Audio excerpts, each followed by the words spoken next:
오늘 말씀의 내용은 살펴보면 사실상 여호수아의 유언의 내용입니다.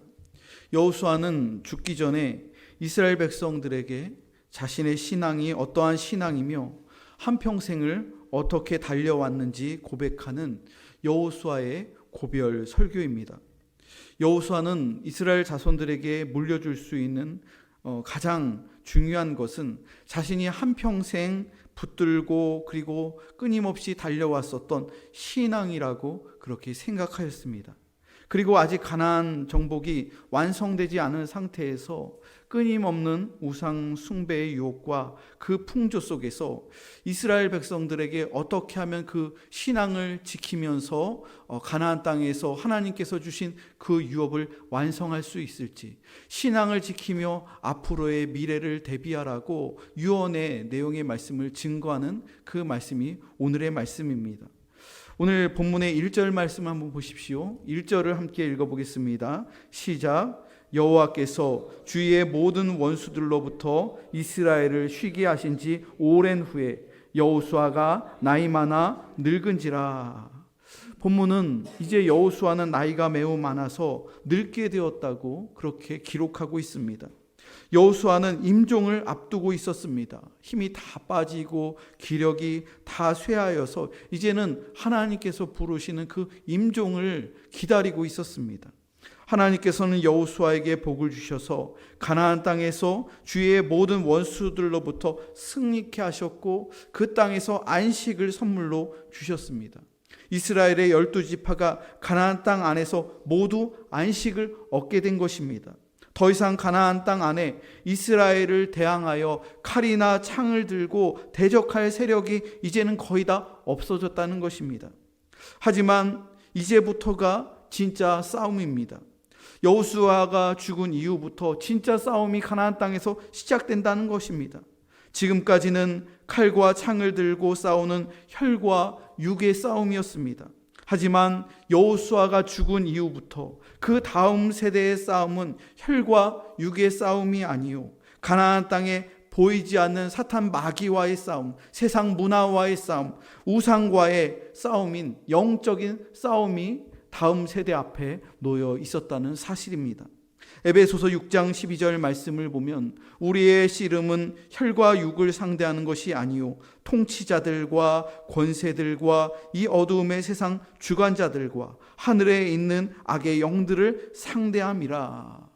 과거의 싸움은 사람과 사람과의 싸움, 혈과 육이 부딪히는 싸움이었지만 이제는 보이지 않는 악한 영들과의 싸움, 사탄 마귀와의 영적인 싸움이 앞에 기다리고 있다는 것이지요. 여러분, 오늘 본문 7절의 말씀을 앞에 보면은 너희 중에 남아있는 이 민족들 중에 들어가지 말라라고 권고하고 있습니다. 남아있는 이방 민족들, 그들에게로 들어가지 말라는 거예요. 들어가지 말라는 것은 그들과 섞이지 말라는 거예요. 세상 문화에 섞이지 말라는 겁니다. 세상의 우상과 음란의 문화에 들어가지 말라는 거예요. 성도들은 세상과 구별되라는 것입니다. 앞으로의 싸움은 칼과 창의 싸움이 아닙니다. 세상의 악한 문화와의 싸움입니다. 세상의 우상과의 싸움입니다. 세상의 더러운 귀신과의 그러한 영적인 싸움이라는 거예요. 여러분, 이러한 상황은 오늘날 우리의 상황과 매우 비슷합니다. 오늘날 교인들이 맞닥뜨리고 있는 세상의 모습과 굉장히 흡사하다는 거예요. 한국교회의 초기 상황은 박해와 순교의 역사였습니다. 일제식민지 시대에 교단과 교회가 신앙의 박해를 받고 교단이 폐쇄를 당하기도 하고 교회가 문을 닫는 그러한 일들도 있었습니다. 예수 믿는다고 해서 박해를 당하고 때로는 순교까지 당하는 그러한 성도들도 있었습니다. 여러분, 6.25 한국전쟁 때는 어땠습니까?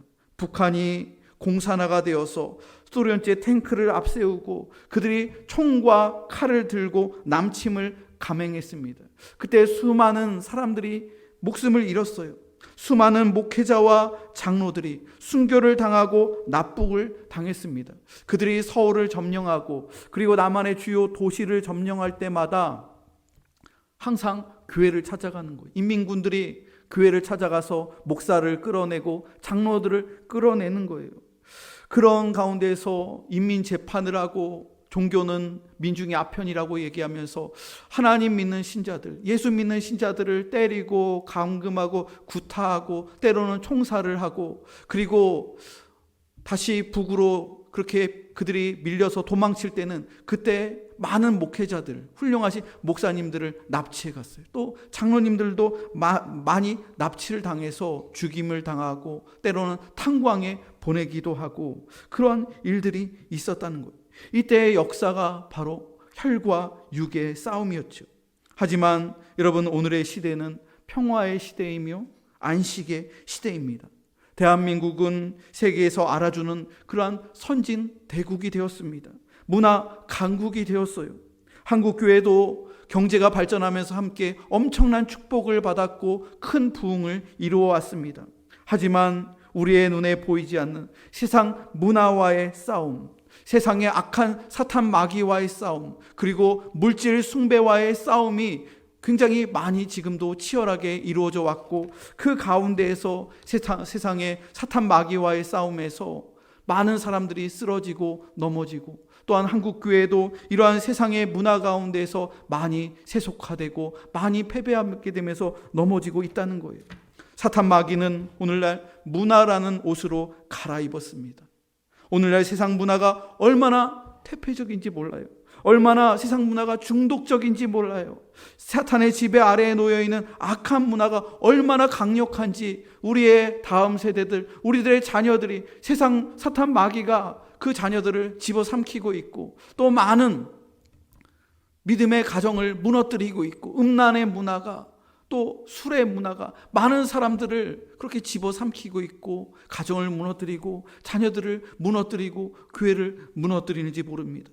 여러분, 우리는 전쟁이 없는 안식의 시대를 지금 살아가고 있습니다. 하지만 영적인 싸움이 그 어느 때보다도 더 치열하다는 거예요. 총과 칼에 희생당하는 사람의 숫자보다 오늘날 음주운전과 교통사고로 사망하는 숫자가 더 많다고 해요. 미국의 경우에는 전쟁이나 테러로 인해서 죽는 그러한 군인들의 숫자보다 그 나라 안에서 음주운전과 교통사고로 죽는 사람들이 훨씬 많다는 거예요. 또 테러와 무력으로 목숨을 잃는 숫자보다 오늘날 우울증과 정신병으로 자살을 하는 숫자가 더 많아졌다는 거예요. 교회가 부흥하고 그리고 전도하는 숫자보다 교회를 떠나가는 신자들, 또 교회를 대적하는 기독교 안티 숫자가 전도보다 더 많아졌다는 거예요. 오늘날 이 시대는 총과 칼의 전쟁이 아니라 세상의 악한 문화와 싸우는 영적인 전쟁인 것을 우리가 경각심을 갖고 깨달아야 할 줄로 믿습니다. 여러분, 이러한 세상 속에서 우리는 어떻게 준비하며 어떻게 싸워야 될까요? 어떻게 사탄 마귀를 대적하면서 교회를 지키며 우리의 신앙을 지키며 믿음의 가정을 지킬 수 있을까요? 첫 번째는 여호와 하나님을 의지해야 합니다. 오늘 본문의 3절 말씀을 보십시오. 3절 말씀을 함께 읽어보겠습니다. 시작. 너희의 하나님 여호와께서 너희를 위하여 이 모든 나라에 행하신 일을 너희가 다 보았거니와 너희의 하나님 여호와 그는 너희를 위하여 싸우신 이시니라. 이스라엘 백성들은 원래 전투의 경험이 없는 매우 평범한 사람들이었어요. 그럼에도 불구하고 여호와 하나님께서는 이스라엘 백성들을 애굽의 그 강력한 군대로부터 그 백성들을 한 사람도 다치지 않고 안전하게 출애굽시켰습니다. 가나안 땅의 악한 세력들과 싸워서 승리케 하셨습니다. 여리고 성을 무찌르고 많은 전쟁에서 여호수아를 통하여 하나님께서 역사하시며 승리케 하셨다는 거예요. 어떻게 그렇게 수많은 전쟁에서 이스라엘 백성들이 승리할 수 있었을까요? 여호와 하나님께서 이스라엘 군대를 지휘하셨기 때문에 그런 거예요. 여호와 하나님께서 앞서가시며 대신 그들을 위해서 싸우셨기 때문에 그런 거예요. 누가 감독을 하느냐, 누가 지휘하느냐에 따라서 그 군대는 완전히 다른 군대가 되는 것이죠. 여러분, 스포츠 경기는 어떻습니까? 그 스포츠 경기에 축구팀이나 야구나 어떤 스포츠든지 그 팀의 감독이 누구냐? 그리고 그 감독이 어떻게 지휘하느냐에 따라서 그 경기의 승패가 갈리는 거예요. 그래서 그 경기에서 이기면 가장 많이 칭찬을 받는 사람이 감독이잖아요. 그리고 패배했을 때 가장 책임을 통감하고 욕을 먹는 사람이 누구예요? 감독이에요.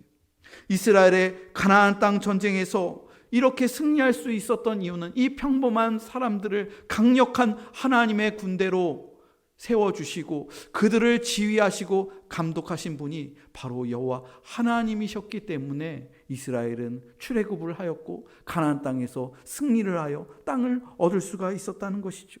이 모든 것이 가나안 땅에서 복을 받고 땅을 받고 안식을 얻은 이유가 무엇입니까? 자기의 힘이 아니라는 거예요. 이스라엘 백성들의 지식이나 이스라엘 백성들의 군사력이나 이스라엘 백성들의 힘이 아니라는 거예요. 여호와 하나님의 힘을 의지하였기 때문에 하나님께서 감독이시고 하나님께서 주관하시고 하나님께서 대신 싸우셨기 때문에 이스라엘 백성들이 이 복을 받고 누리고 안식을 얻은 줄로 믿으시기 바랍니다.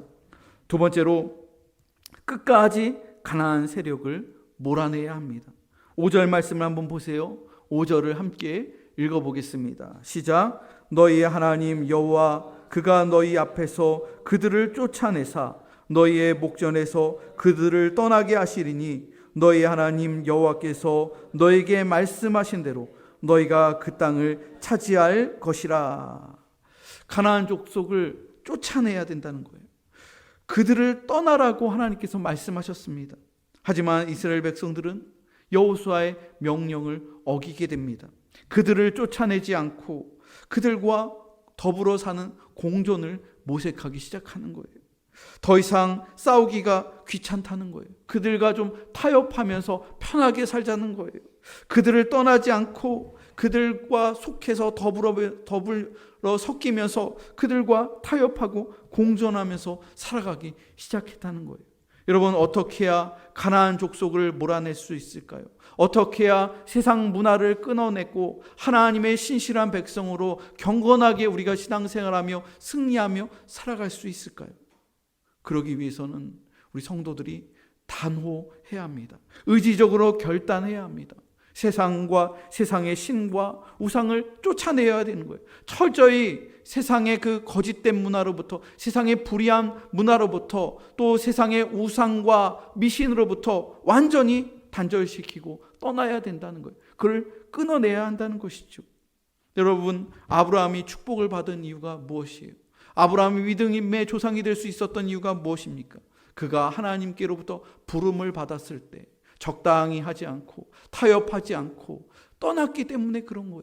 고향과 친척과 아버지의 집을 떠나라 그렇게 명령하셨을 때 아브라함이 주저하지 않고 고향과 친척과 아버지의 집을 떠났다는 거예요. 그러므로 우리 그리스도인들은 세상과 거리 두기를 해야 된다는 거예요. 세상의 거짓된 문화, 세상의 불의한 문화, 세상의 유혹으로부터 우리들이 그것들을 몰아내고 경건하게 거룩하게 그렇게 살아가야 한다는 것이죠. 세 번째로 하나님의 말씀을 절대적으로 의지해야 합니다. 오늘 본문의 6절에 나와 있습니다. 6절 말씀을 함께 읽어보겠습니다. 시작. 그러므로 너희는 크게 힘써 모세의 율법책에 기록된 것을 다 지켜 행하라. 그것을 떠나 우로나 좌로나 치우치지 말라. 여러분, 하나님의 말씀을 절대적으로 의지해야 된다는 거예요. 말씀이 승리 비결이라는 거예요. 모세의 율법책에 기록된 것을 다 지켜 행하라. 그것을 떠나 우로나 좌로나 치우치지 말라. 이렇게 말씀하셨다는 거예요. 여러분, 여호수아가 언제 받은 말씀이지요? 모세가 죽은 후에 여호수아가 이스라엘의 새로운 지도자가 되었을 때 주신 말씀이에요. 이 율법책을 주야로 묵상하며 그 말씀을 지켜 행하라고 말씀하셨어요. 좌로나 우로나 치우치지 말라고 하셨어요. 이 말씀을 지켜 행할 때 네가 형통하게 되리라, 내가 성공하리라. 그 약속의 말씀을 젊은 여호수아에게 주셨다는 거예요. 여호수아가 소명을 처음 받았을 때 받은 말씀이라는 거예요. 여호수아가 젊었을 때 받은 말씀입니다. 여호수아가 소명을 받았을 때를 대략 40세로 생각해 본다면 그가 지금 임종을 앞두고 있을 때는 100세가 훨씬 넘은 때, 아마 110세가 가까운 때일 거예요. 그러면 40세에 받았던 이 말씀을 그가 평생, 적어도 최소한 60년에서 70년 전에 받은 그 말씀을 지금 임종을 앞둔 여호수아가 그 젊었을 때 소명을 받았을 때 받은 그 말씀을 꺼내어서 이스라엘 백성들에게 마지막으로 유언하면서 하나님의 말씀을 절대적으로 의지하라고 그렇게 권고하고 있는 것이죠. 여러분, 하나님의 말씀은 어제나 오늘이나 내일이나 영원토록 변치 않고 동일한 줄로 믿으시기 바랍니다. 우리가 처음 주님을 만났을 때 그 받은 말씀, 그 말씀을 평생 변치 않고 가슴에 품고 그 말씀대로 지키며 살아가야 될 줄로 믿습니다. 여호수아는 40세에 주님으로부터 소명을 받았는데 하나님 나라로 가는 그 천국을 앞두고 있는 그 임종의 시기까지 그 말씀을 다시 꺼내어서 그 말씀을 강조하고 있는 거예요. 여호수아는 일평생 주님의 말씀을 품에 간직하면서 그 말씀을 주야로 묵상하면서 그 말씀을 지키면서 살아왔다는 거예요. 말씀만을 앞세우며 싸웠습니다. 말씀이 없을 때는 여러분 어떻게 합니까? 여러분, 우리가 믿음 생활하면서 때로는 우리의 내면 속에 말씀이 없는 것처럼 느껴질 때가 있어요. 또 말씀이 약해질 때가 있어요. 그럴 때 되면 우리는 어떻게 됩니까? 말씀이 없는 것 같고 말씀이 약해질 때 우리는 우로 치우쳐지게 됩니다. 때로는 좌로, 반대로 우리가 치우쳐진다는 거예요. 여러분, 여호수아서 말씀을 보면 이스라엘 백성들이 아이 성과의 전쟁에서 어땠습니까? 아이 성과의 싸움을 준비하면서 이들은 하나님께 묻지 않았습니다. 하나님께 기도하지도 않았어요. 하나님의 말씀을 듣지도 않았습니다. 아이 성 사람들을 얕잡아 봤습니다. 그래서 말씀도 보지 않고 기도도 하지 않은 거예요. 자신의 군사력과 힘을 의지하였습니다. 이때 이스라엘 백성들은 우로 치우쳐져서 전쟁에서 보기 좋게 패배하게 됩니다. 이스라엘 백성들이 광야에서 모세에게 반역할 때가 있었습니다. 그때 금송아지를 만들었던 때가 있었습니다. 우상의 제단을 쌓고 행음하기도 하였습니다. 이때는 그들은 말씀이 없었기 때문에 반대로 좌로 치우쳐졌다는 거예요. 하나님께서는 금송아지를 섬기고 행음한 패역한 백성들을 즉시 심판하셨습니다. 저는 신앙의 길로 처음 소명을 받았을 때 하나님께서 저에게 주신 말씀이 있어요. 저는 말씀으로 소명을 받았습니다. 지금까지 사역하면서 말씀보다 앞서지 않으려고 얼마나 애쓰고 노력하면서 그렇게 기도했는지 모릅니다. 항상 하나님 말씀 뒤에 서려고 했습니다. 지금까지 사역을 하면서 또 새로운 교회로 부임을 할 때마다 하나님께서 부르실 때마다 주님 말씀 그 뒤를 따라갔습니다. 공부교회에서 지금까지 담임 목회를 하면서도 항상 하나님께서 주시는 그 말씀 뒤에 서려고 그렇게 노력하는 거예요. 새벽마다 하나님께서 주시는데 그 말씀을 항상 저보다도 먼저 그 하나님의 말씀이 앞서가시며 우리 교회를 향하여 또한 성도들을 향하여 목회의 비전을 주시고 그 말씀을 비추어 저를 보게 하시고 그 말씀을 비추어 우리 교회를 보게 하시고 그 말씀을 비추어 우리 성도들을 보게 하셨다는 거예요. 여러분, 말씀이 교회에서 사라지거나 말씀이 약해지면 교회가 어떻게 될까요? 그리고 성도들이 어떻게 될까요?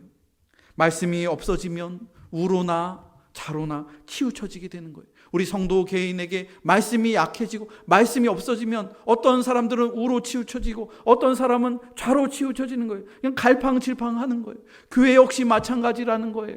교회에 세속주의가 들어오고 교회에 인본주의가 들어오고 교회 안에 물질주의가 들어오게 되면 교회가 말씀이 약해지고 은혜가 사라지게 되면 교회는 휘청휘청하는 거예요. 좌로 치우쳐지기도 하고 우로 치우쳐지기도 한다는 것이죠. 여러분, 우라는 것은 지나친 것을 의미합니다. 성경이 말씀하지 않은 것을 하나님의 말씀인 것처럼 받아들이는 것이 우로 치우쳐지는 거예요. 지나친 신앙이라는 것이죠. 이 우로 치우쳐지는 신앙은 신비주의가 여기에 속합니다. 그리고 이단주의가 우로 치우쳐지는 거예요.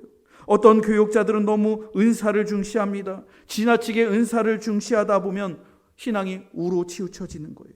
말씀을 엉터리로 해석하는 이들이 굉장히 많이 있어요. 은사가 중심이고 말씀은 보조 수단이에요. 첫 번째가 무조건 은사라는 거예요. 말씀 거기에 끼어 갖다 붙이는 수준이에요. 자기가 직통 계시 받았다고 거짓말하면서 자기는 성경책 하나도 안 읽어도 또 설교 준비 하나도 안 하고 그냥 단상에 올라가면 하나님께서 자기에게 직통 계시를 준다고 얘기하면서 그냥 입에서 나오는 말들을 뿜어내는 그런 거짓 선지자들, 그런 사람들이 우로 치우쳐진 사람들이라는 거예요. 그런 사람들을 보면 항상 문제가 일어납니다. 돈 문제가 발생합니다. 성도들의 헌금을 갈취합니다. 성도들의 그런 것들을 갈취하면서 거짓말을 일삼는다는 거예요.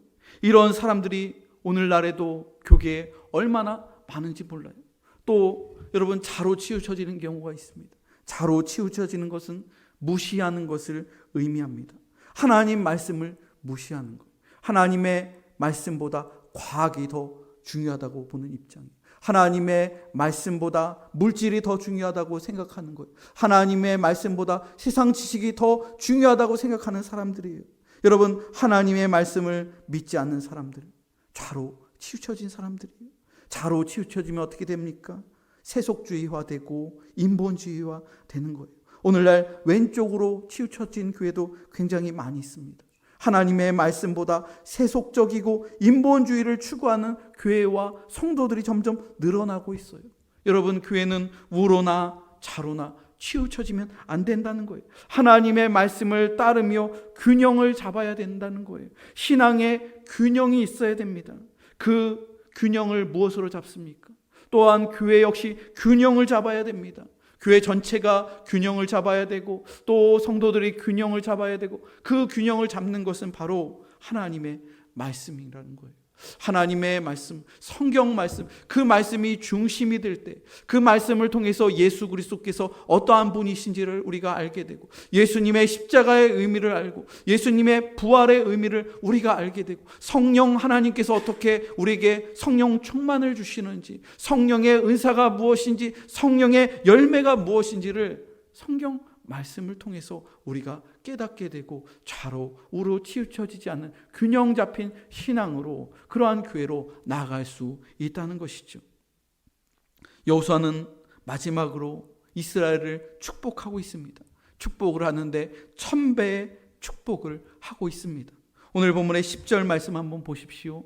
10절 말씀을 함께 읽어보겠습니다. 시작. 너희 중 한 사람이 1000명을 쫓으리니 이는 너희의 하나님 여호와 그가 너희에게 말씀하신 것 같이 너희를 위하여 싸우심이라.